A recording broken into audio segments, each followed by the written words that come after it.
Welcome. Today, we journey into the heart of Homer's Iliad, a story of gods, mortals, and the passions that shape destiny. This is not just a tale of war, but of pride, love, grief, and the rage that forges legends. We'll explore the souls behind the myth, Achilles, Odysseus, the meddling gods, and more.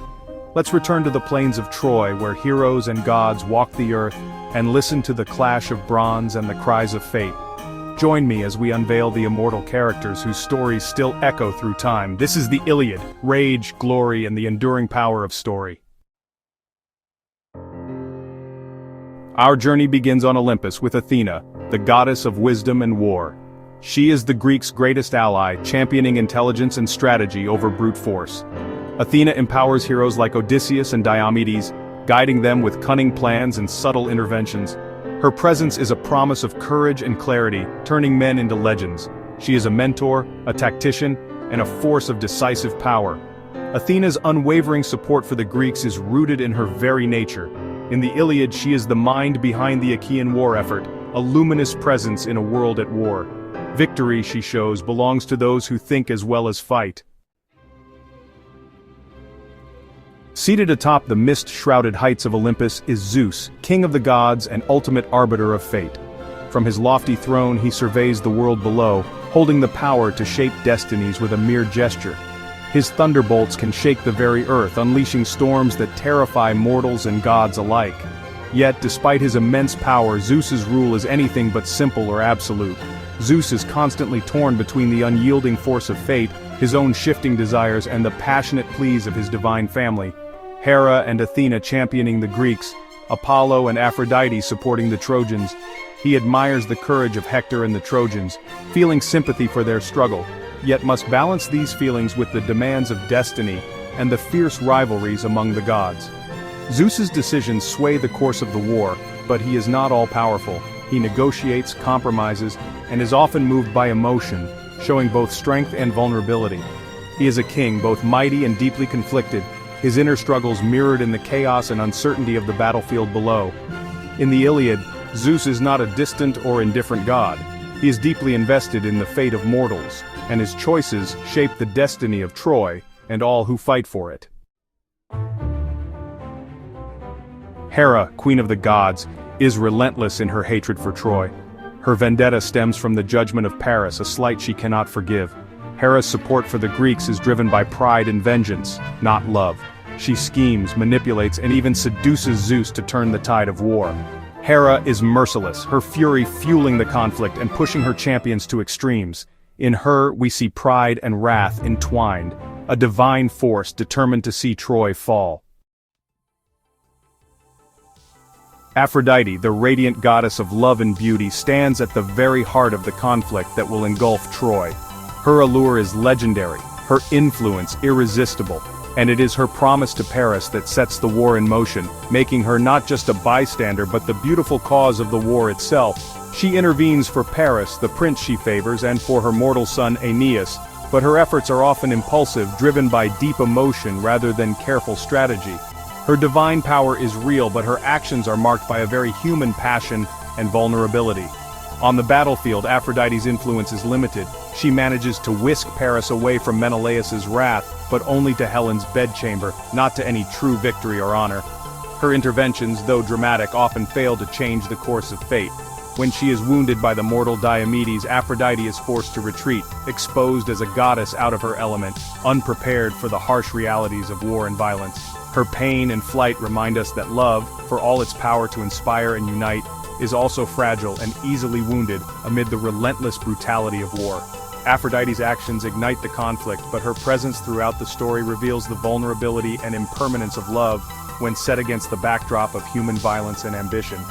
In the Iliad, Aphrodite is both a force of nature and a tragic flaw, a divine heart beating in a world ruled by violence, pride, and fate. Here, love is both the spark that ignites the war and the casualty left behind in its ashes, a reminder of what is lost when passion meets destruction.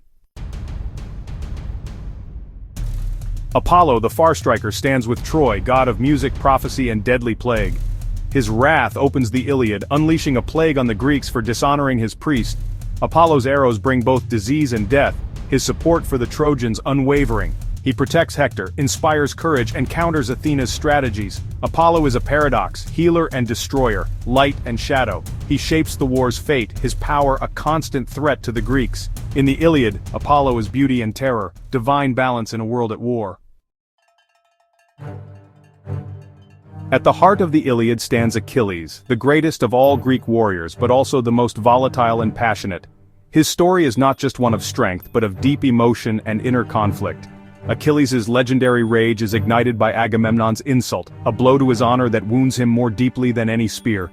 In protest, Achilles withdraws from battle, leaving the Greeks vulnerable and their fate uncertain.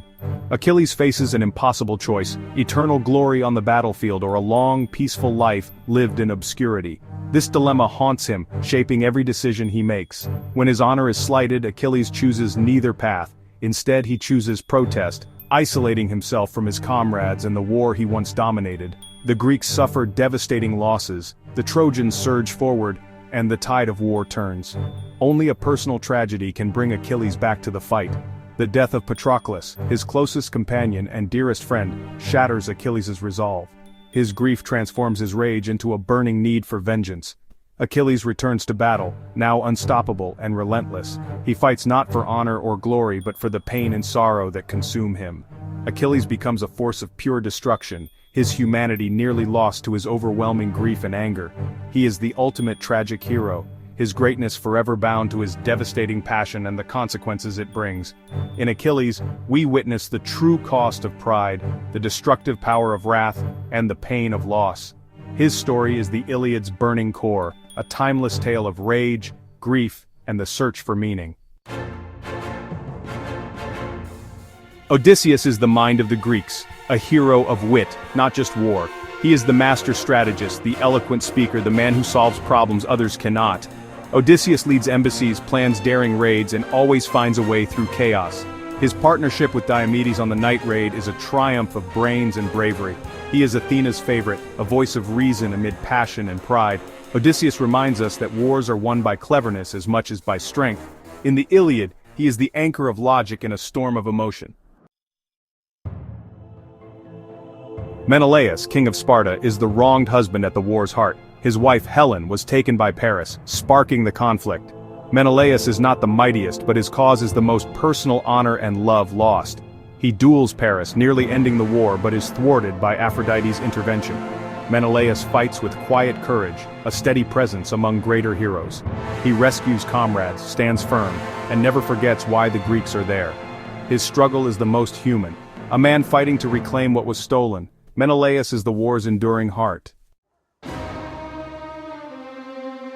Diomedes, king of Argos, rises as the Greeks' champion in Achilles' absence. Guided by Athena, he achieves the unthinkable, wounding Aphrodite and Ares in battle. Diomedes is the perfect warrior, brave, pious, and devastating in combat. His partnership with Odysseus showcases his cunning as well as his might. He knows when to fight and when to yield, respecting the gods' boundaries. Diomedes is a mortal who makes the divine bleed, a hero at the height of his power. He embodies the heroic ideal amplified by divine favor. Nestor, the aged king of Pylos, is the Greeks' voice of wisdom. No longer a fighter, he guides with experience and memory. Nestor's stories are lessons, his counsel a steadying force in chaos. He proposes strategies, mediates disputes, and reminds the young of their heritage. Though sometimes long-winded, his advice is respected, and often crucial. Nestor is the conscience of the army, a living link to a heroic past. In war's storm, his wisdom is a guiding light. Hector is Troy's greatest hero, the city's shield and its heart. He fights not for glory but for family, city, and duty. Hector's farewell to Andromache reveals his humanity and the burden he bears. He rallies the Trojans, nearly defeats the Greeks, and kills Patroclus, sealing his fate. Hector is brave, pious, and flawed, sometimes overconfident, sometimes tragic. His final stand against Achilles is both fearful and courageous. Hector is the most relatable figure, a good man doomed by fate. As long as Hector stands, Troy stands. His fall marks the beginning of the end. Priam, king of Troy, is the epic's embodiment of sorrow. He watches his city and sons destroyed, powerless to stop the tragedy. Priam's defining moment is his journey to Achilles' tent, begging for Hector's body. He kneels before his son's killer, a father's love overcoming pride and fear. This act moves Achilles, and for a moment grief unites them. Priam's courage restores humanity to the war's brutality. He is dignity in despair, a symbol of the suffering war inflicts on the innocent. In Priam we see the cost of conflict, measured in tears, not trophies. Paris, the beautiful prince, is the war's catalyst and its most frustrating figure. His abduction of Helen sparks the conflict, but he shirks the responsibilities he creates. Paris is skilled with the bow but lacks courage and honor. Even his brother Hector and Helen scorn his weakness. His love for Helen is genuine but destructive, a passion that dooms his city. Paris is a symbol of selfish desire, the pretty face at the center of disaster. He is the beautiful poison that brings Troy to ruin. Our journey through the Iliad's heroes and gods ends here. These characters, divine and mortal, are archetypes of pride, love, rage, and sacrifice. Their struggles mirror our own, making the Iliad timeless. The greatest battles are fought within the human heart. The echoes of their triumphs and sorrows still resonate today. Which character speaks to you most? Share your thoughts below. Until next time, farewell.